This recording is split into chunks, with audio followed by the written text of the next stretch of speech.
Që palët nuk janë trajtuar në mënyrë të barabartë dhe kjo pastaj jo vetëm që e ka dëmtuar pozicionin e Kosovës, e cila është pala konstruktive në këtë proces, ka pasur sfidat veçanta të sigurisë, të cilat kanë ardhur nga shteti agresor i Serbisë. Deri tani nuk ka pasur përgjegjësi nga ana e Serbisë, por fatkeqësisht nuk është që po shohim ndonjë pasojë nga ana e komunitetit ndërkombëtar. E para që procesit i ka munguar balanci.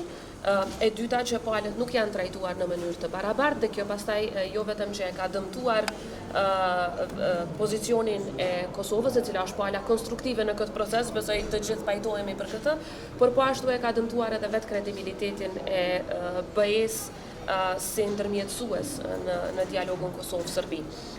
E dyta çështje që e kam ripërsëritur dhe është qëndrimi identik me atë që e kam mbajtur më herët, kanë qenë vërejtjet sa i përket draft statutit të asociacionit.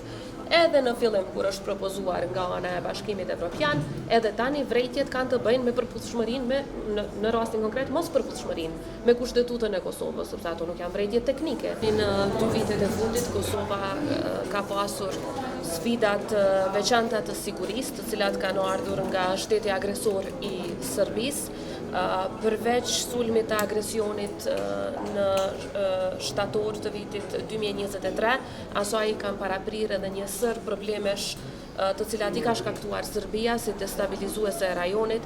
Pastaj e kemi pasur edhe sulmin në kanalin e Iberlepencit dhe sulme të njëpasnjëshme të cilat tregojnë që Serbia nuk ka interesim për stabilitet në rajon, por përkundrazi dëshiron që ta kthejë rajonin mbrapa. Deri tani nuk ka pasur përgjegjësi nga ana e Serbisë, por fatkeqësisht nuk është që po shohim ndonjë pasojë nga ana e komunitetit ndërkombëtar në raport me Serbinë. Atë që e kemi thënë gjithmonë është që sa më pak që ka përgjegjësi nga ana e Serbisë, dhe deri tani kemi parë zero.